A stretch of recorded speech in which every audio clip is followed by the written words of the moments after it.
And like that, we are live. Welcome to another edition of Astro Weather. It is the 10th of January, and I'm just waiting for the Astro Cat to pop on over. There he is.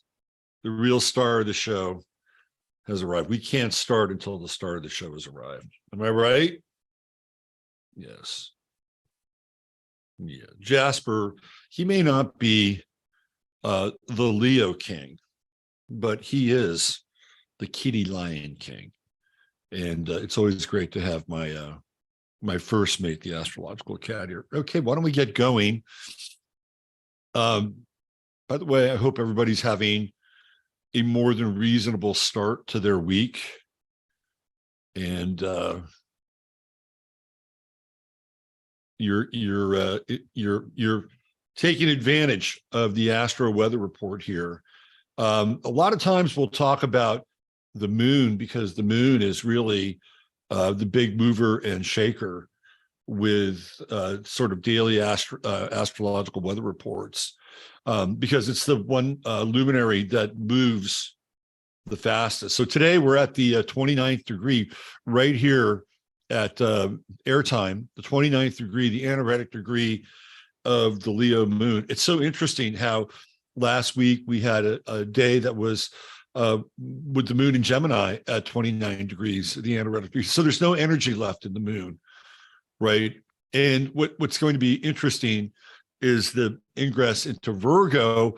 So when the moon moves into Virgo, a couple things happen, right? People tend to get very anal about having things work in their life, right? They equate their ability to function in the world with their ability to emotionally process what they're doing, right? So sometimes, well, in most cases, it doesn't line up. You know, the world is imperfect. And so the challenge with the Virgo moon is to be able to deal with imperfection, things not necessarily happening the way that you want them to, right? Or desire to, or intend them to work out at. So we're right now, the moon is just almost conjuncting Regulus as well. Regulus moved to 0 Virgo in 2011. So when it hits 0 Virgo, again, that's kind of an interesting aspect that we'll deal with later today, right? And of course, the moon goes through all these cycles. But it's interesting in the sense that we're starting the day off with that Leo moon. There's nothing left in it, right? The ability to find something emotionally that you can lock into, that you can feel proud about, that you can have a sense of passion and connecting your emotional body up with your creative purpose in a lot of ways. Like that's waning. So now we're down to business. Now the moon is moving into this business phase, and conjunct Regulus later today, people are thinking about things at a much higher level. So this is on a personal level, but I can zoom out and we can really have a discussion, which I will have later on my stream at 9:11 a.m. on my website, 15 Minutes of Flame, where there seems to be a larger number of people that are suffering from sudden adult death syndrome, which is what we'll call it here. We'll put that in quotes, right? And that's a medical condition. And Virgo definitely rules part of the medical world.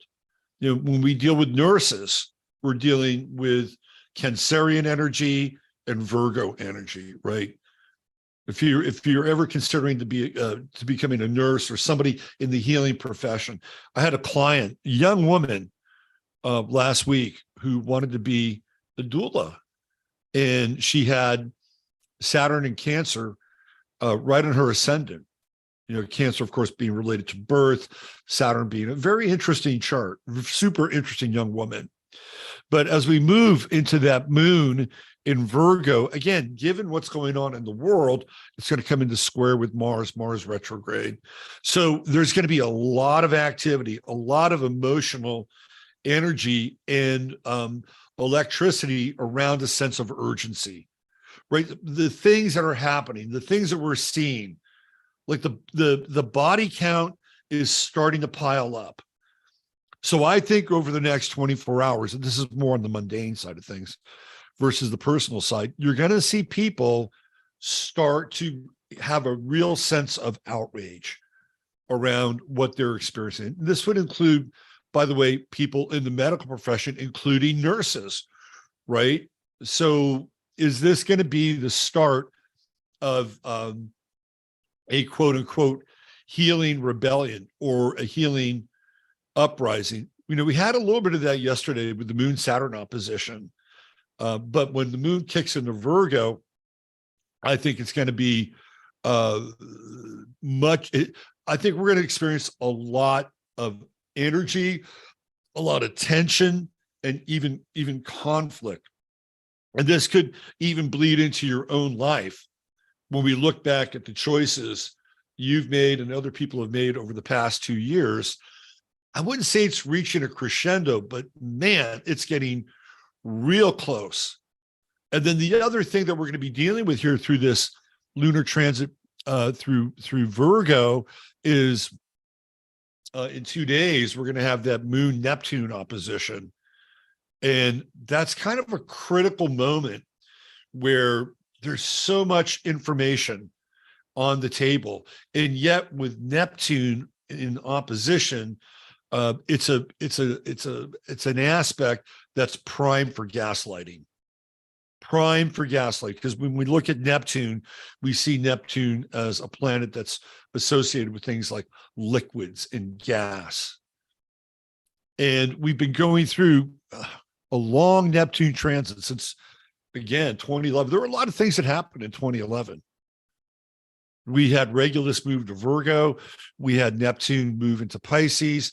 We had Uranus move into Aries. So 2011 is really a very pivotal year astrologically. So the moon is kind of in this inconjunct. Again, we've been getting a lot of inconjuncts or quincunxes with the moon. And last night when I was putting this chart together, you know, I just looked at this idea of Pluto just breaking over the horizon at 8 a.m., right? So Pluto is really getting our attention today, at least here in the hill country, but not so different in other parts of the continental U.S. If you're in another part of the world, Pluto will break the horizon at some point, right? But right here, right now, Pluto is really getting our attention. And what does Pluto represent? It represents birth and death and the underworld. It also represents dark secrets that are kind of occulted. But here, breaking the horizon, right, they're front and center. It's really interesting. Right now, I'm looking outside and the entire landscape is just kind of doused in low-lying fog, right? So that's not quite Pluto. Pluto would be more akin to darkness. But when we look at Pluto, it represents the occult. And so the occult is that which is hidden from us. So I can't see past the brief line of trees and the bushes in my front yard, right? In a lot of ways, that's a Plutonian effect as well. The horizon is occulted from my view.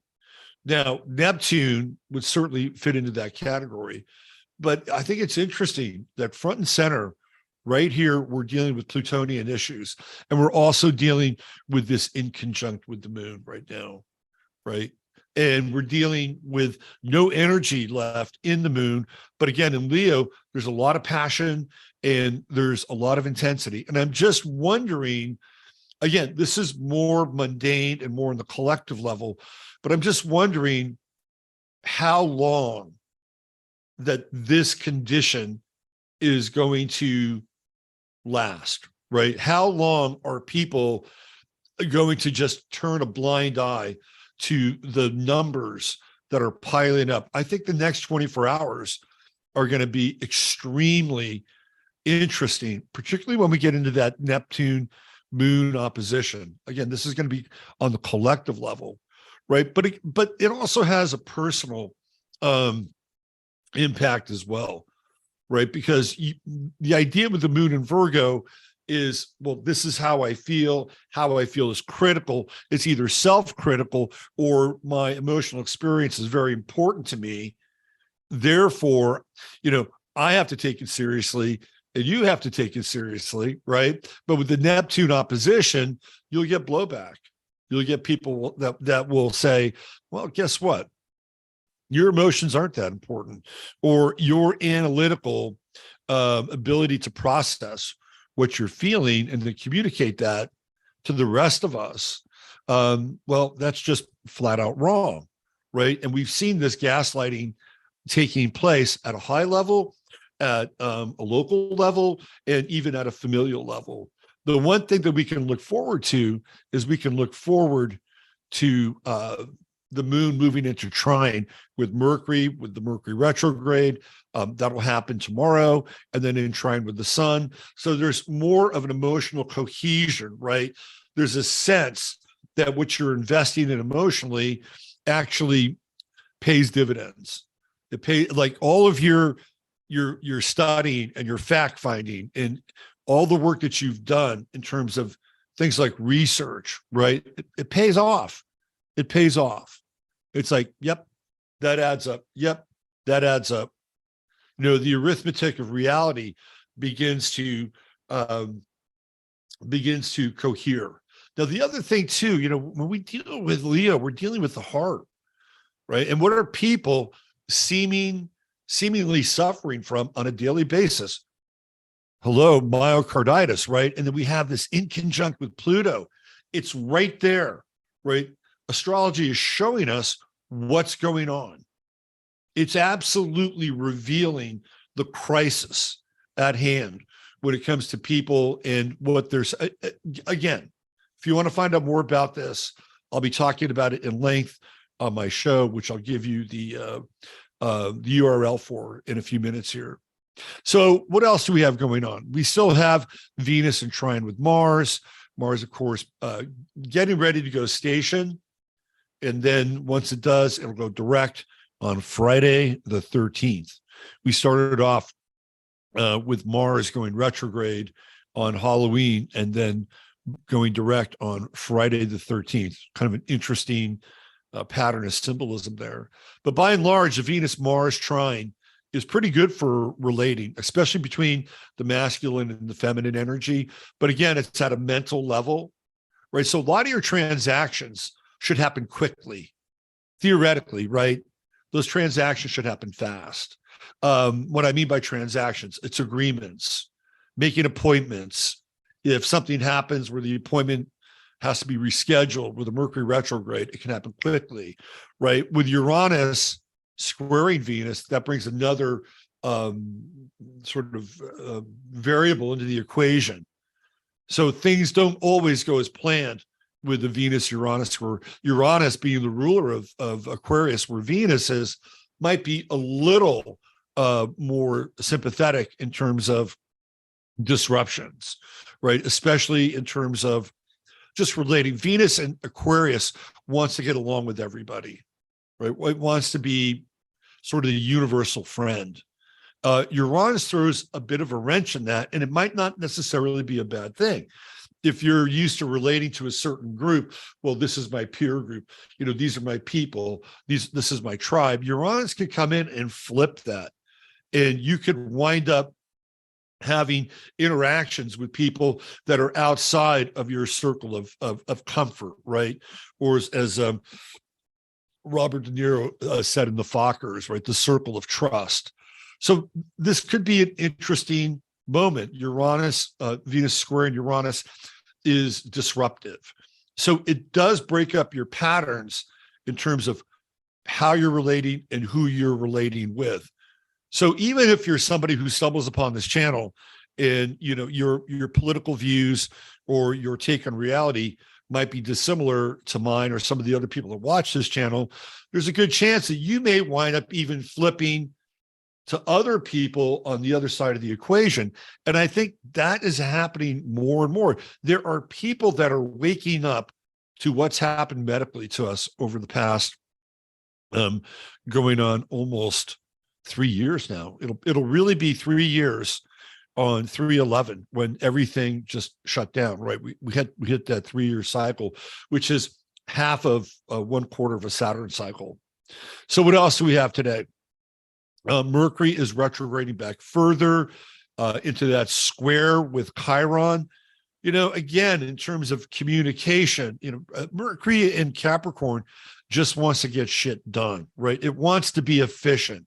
It wants to make sure that everything is moving kind of according to plan. With the retrograde, you always have to kind of revisit your processes with how that unfolds. With a Chiron square in Aries, there can be an almost dictatorial demand in some ways that things happen along a certain line, right? And you could be at either end of this equation. You could be that person, and this can become perhaps a bit more critical when the moon moves into Virgo, right? Because Mercury is still going to retrograde and be in that square with Chiron. So there's a point here where you don't necessarily want to mince words. You want to get right to it, because that's what Aries is all about. It's getting right to it. The moon in Virgo is you want to get right to it. You want to eliminate everything that is going to hinder the efficiency of your emotional expression. And at the same time, there's also a greater sense that by doing this, you'll push the boundaries, you'll push the edge, or somebody in turn will push the edge with you.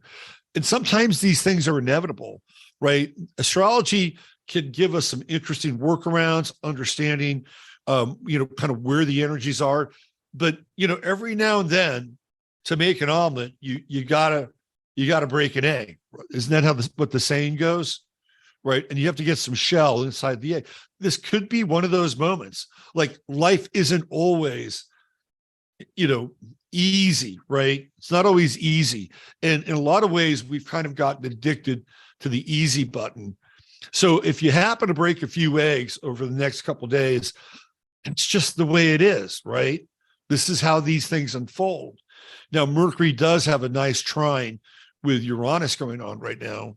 And it's moving backwards. So you can fix things easily as well, right? So if you fuck up, notice it, understand it, come to some realization, circle back around and say, hey, I fucked up, right? I fucked up.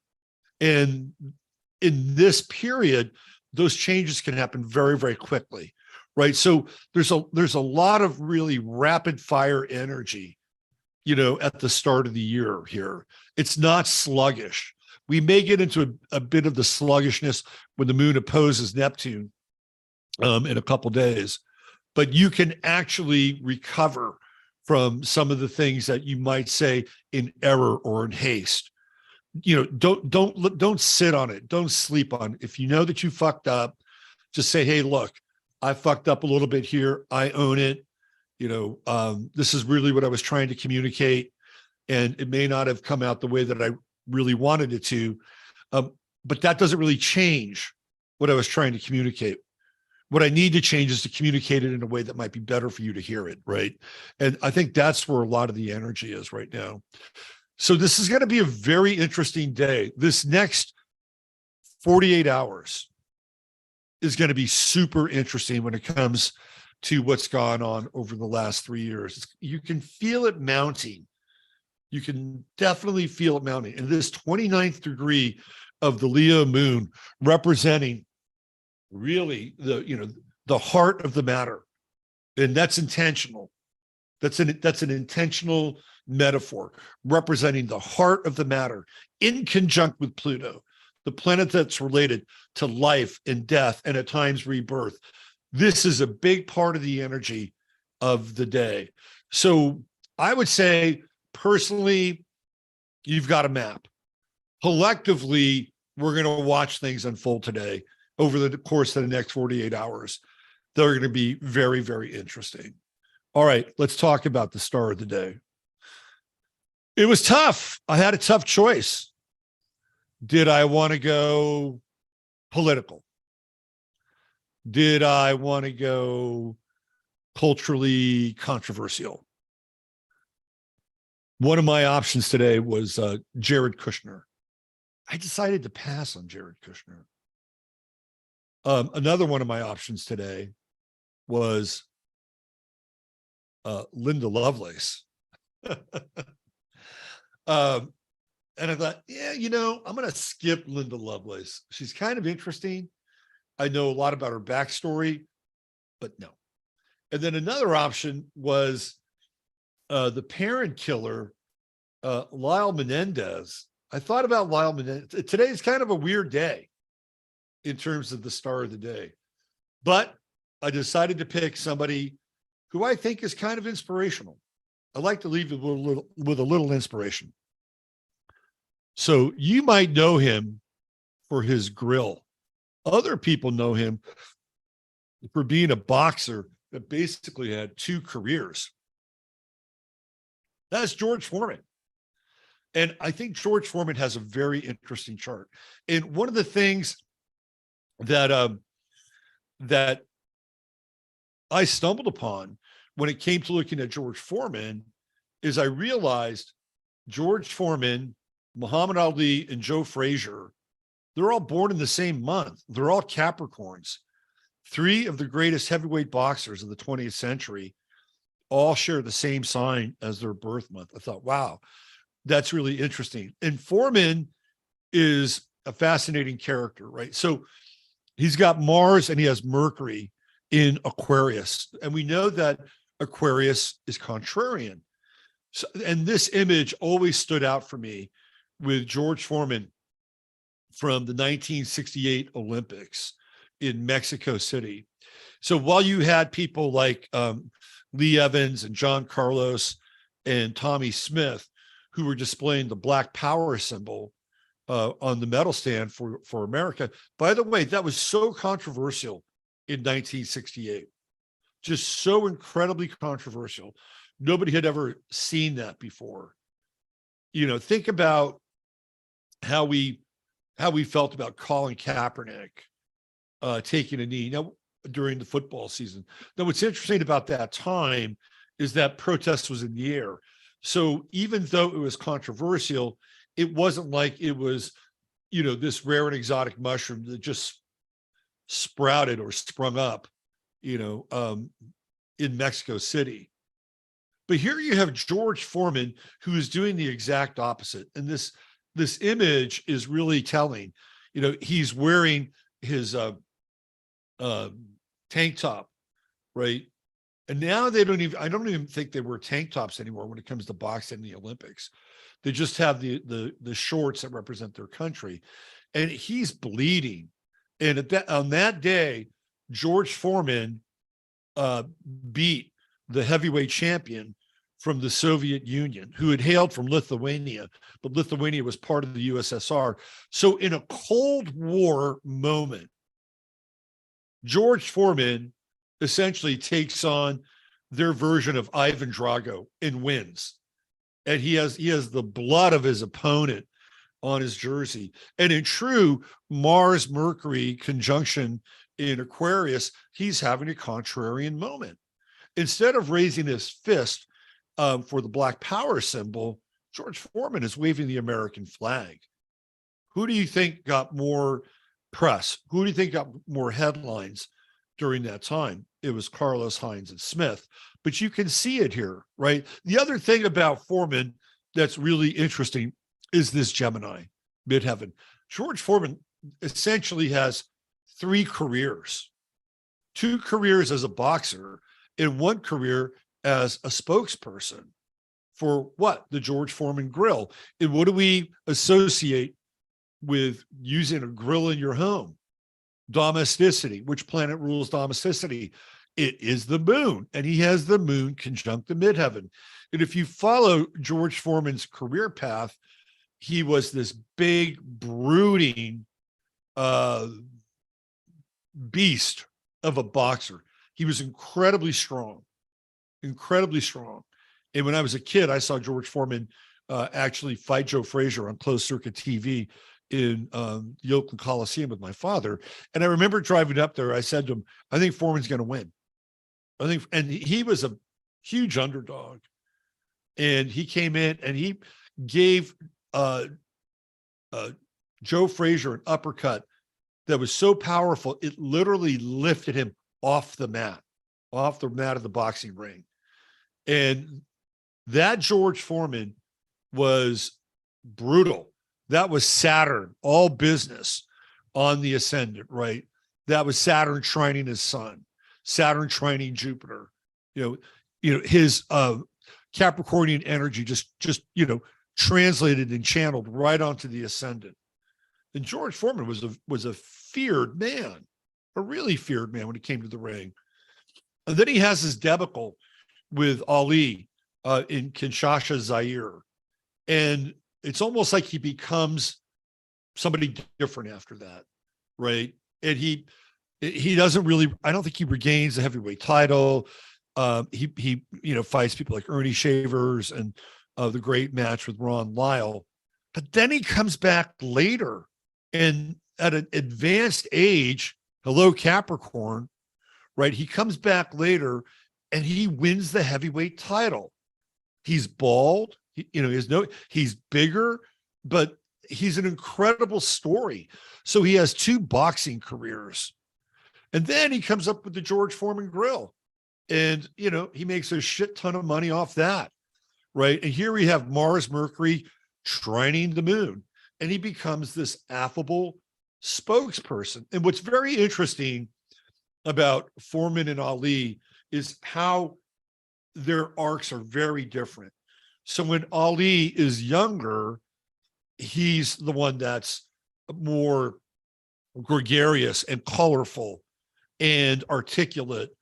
And Foreman is more brooding, Saturn on the ascendant, right? He's brooding, he's got one purpose, one idea, and that is to absolutely destroy his opponent, right? But then as time moves on, Ali becomes less articulate, mainly because of his Parkinson's, and Foreman blossoms into this avuncular,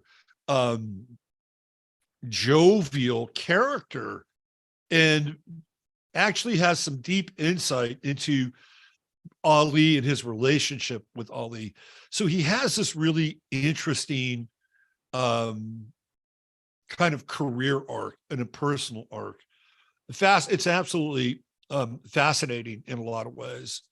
The other thing about Foreman is how he names all of his kids George.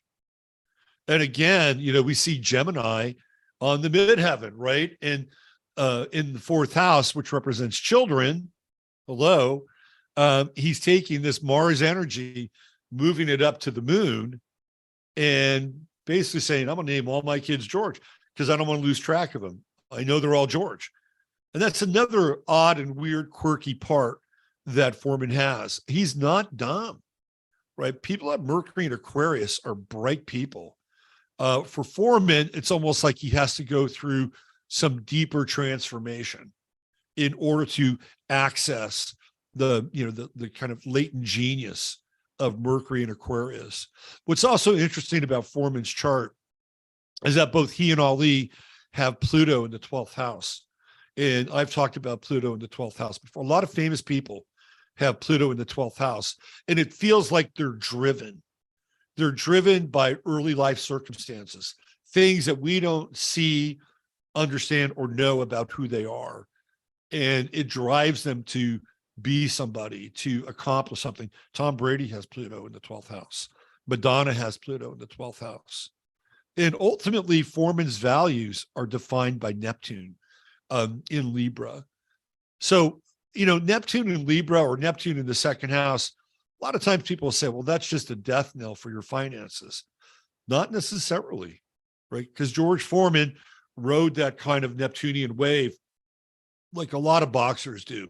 They'll get money and lose money, get money and lose money. But at the end of the day, what happened, I think, in his chart is that he overcame his squares, right? He overcame his squares. The Moon-Saturn square, where the emotions are more clipped, harder to connect with, right? Over the course of his life, with that Moon-Saturn square, he becomes more at home with his emotions. And I also believe that Foreman became a born-again Christian. And I'm not saying that this should be the prescription for everybody to deal with their sun Jupiter square with Neptune, but I think it helped him. I think it helped him with his values. And I think it helped him find a path that was much more alive in many ways than the one that he had been on. So it's a really interesting chart. I think Foreman's a fascinating person, and he's your star of the day. Thanks for being here. We went a little bit over time today, but it's still short enough where you can get some value and efficiency out of the aspects for the day. Please join me at 9:11 a.m. over on 15 Minutes of Flame. And today I'm actually going to be talking a lot more about the rising casualty toll when it comes to sudden adult death syndrome. So that's 15 Minutes of Flame, ovflame.com. And we kick it off at 9:11 a.m. over on my channel. My channel is my website. And we go to about 10:41 a.m. All right, that's it. Thank you, everybody. You can find me at robertphoenix.com if you want to sign up for any of my services. In the meantime, everybody have a blessed day. Use your head in order to discern what's real, your heart to step on what's possible.